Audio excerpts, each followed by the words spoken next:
wars and this misguided foreign policy, in my opinion, is a symptom of us all going a little crazy back in 2000, starting with the Republican Party.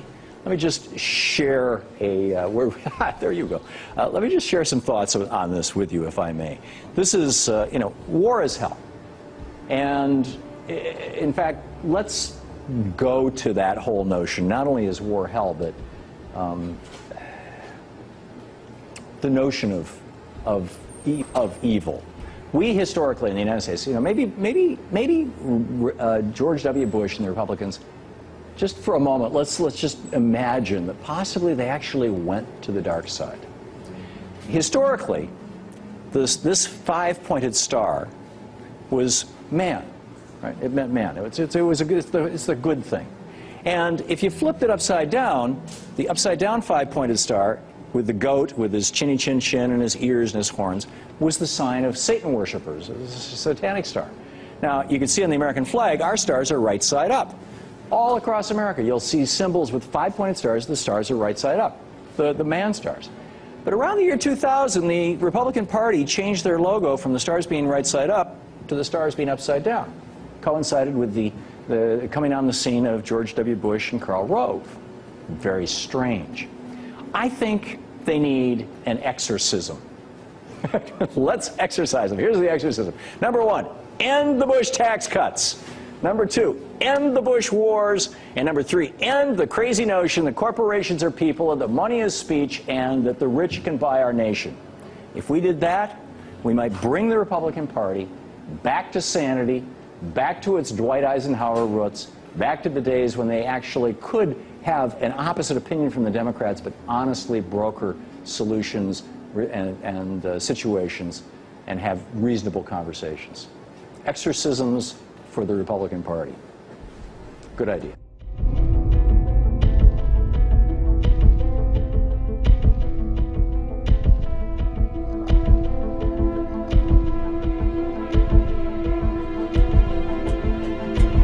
Stake is more than one small country. It is a big idea, a new world order where diverse nations are drawn together in common cause to achieve the universal aspirations of mankind. That was President George H.W. Bush using the first Persian Gulf War as a stepping stone for a new world order. But that threat, it still persists today. The U.S. State Department, the Federal Reserve, even the EPA are sending billions of dollars overseas, and many economic and political decisions made in the United States just don't benefit us. They benefit a would-be one-world government. Joining us now is Jack Hunter, columnist for the American Conservative. Jack, this idea has been around for a long time, but it feels like we're getting closer and closer to the realization. Absolutely. This goes all the way back to Woodrow Wilson, who wanted to make the world safe for democracy, FDR, all the way up through President Bush and Obama, of course, George H.W. Bush, who were finding out his New World Order is getting awfully expensive. I think that's what the American taxpayer is thinking right now. You know, Jack, I'm inclined to agree. The EPA has revealed that we've sent $100 million overseas, and today they came out rather flipped saying, well, we fight pollution around the world. But does that mean that a pig farmer in America should have money taken from him to help a pig farmer in Thailand? Absolutely not. And I would go a step further. Why are American citizens having to answer to international institutions and to obey what people who are outside of our Constitution and our government and political traditions, they should be telling American citizens what to do? Let me give you an example of that sort of overreach, that loss of sovereignty we see so often. A number of years ago in the state of Texas, and I don't care what you think about the death penalty, whether you're pro or anti-death penalty, an illegal alien killed someone, and the Texas state justice system decided that that man needed to be put to death. Well, the United Nations decided that since that man was not an American citizen, it could step in and tell the state of Texas what to do. Who sided with the United Nations? You got it, George W. Bush. That's the road we're heading down. We need to have a U.S. Constitution, not a UN Constitution. The loss of sovereignty is something very serious, and we need to keep an eye on it. Well, it would seem to me maybe go beyond keeping an eye on it. Just think, I mean, here recently, and I want your opinion,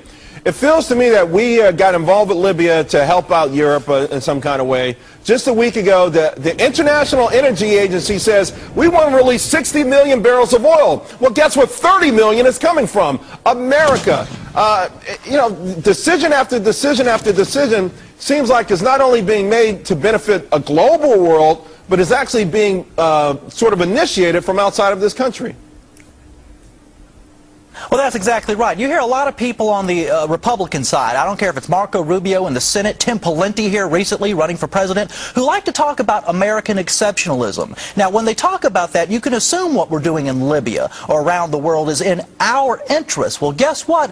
Often it is not. It is for the interests of other nations. It's for the interests of global elites. I don't care if they're corporate or government forms. It's in the interest of everybody but the American taxpayer who sends their sons and daughters off to fight these wars and foots the bill with their own money when we are out of money. It makes no sense whatsoever. And those who pretend that we're patriotic, I'm looking at the Republican side there, your Tim Pawlenty's, perhaps a Rick Santorum, to think it's patriotic for us to be in Libya when 72% of Americans, according to some polls, say that they have no idea why we're there, we shouldn't be doing this much around the world. Who is our government serving? Us or global elites? It's a good question.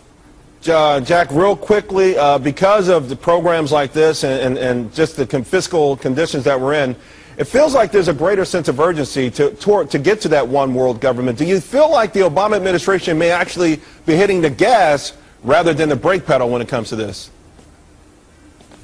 It seems like each president, his predecessor, of course, George W. Bush, government got big in this country. Obama's making government bigger at home. I think the dominant philosophy is that the bigger the government, the better, whether that's in the United States or at the global level. To answer your question, absolutely, I think Obama's got his foot on the gas pedal and is going full speed ahead with taking us towards a global government, and that's been the plan from the beginning. Look, this isn't a conspiracy thing, but the idea, this comes from the progressive left, the liberal internationalists in the Democratic Party, or even the neoconservatives in the GOP. They like the idea of a global government that sort of micromanages everybody, just like the big government people at home like the idea of the huge federal government that micromanages taxpayers. It's the same philosophy at work. Well, all I can say is buckle up, boys and girls, and hold on to the Constitution. Thank you very much, Jack Hunter. We appreciate it.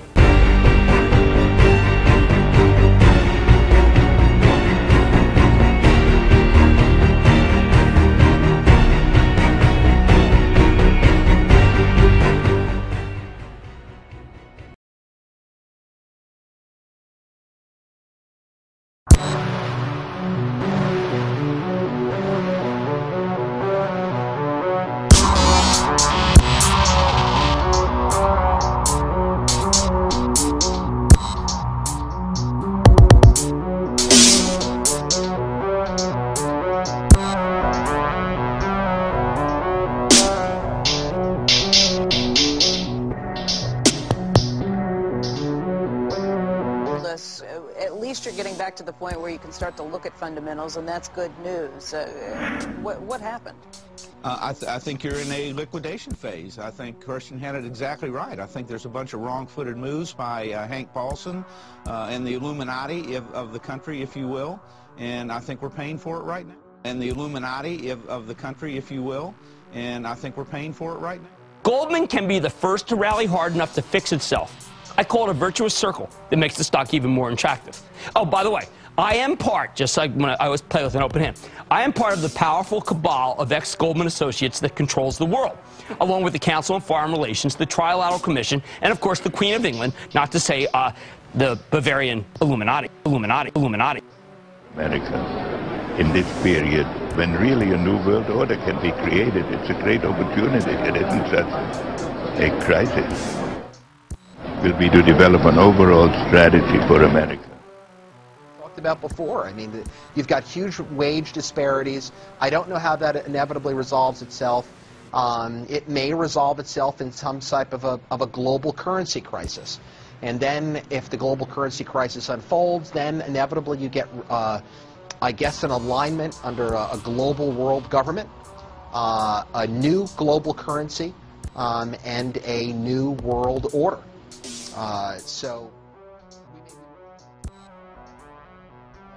get, I guess, an alignment under a global world government, a new global currency, and a new world order.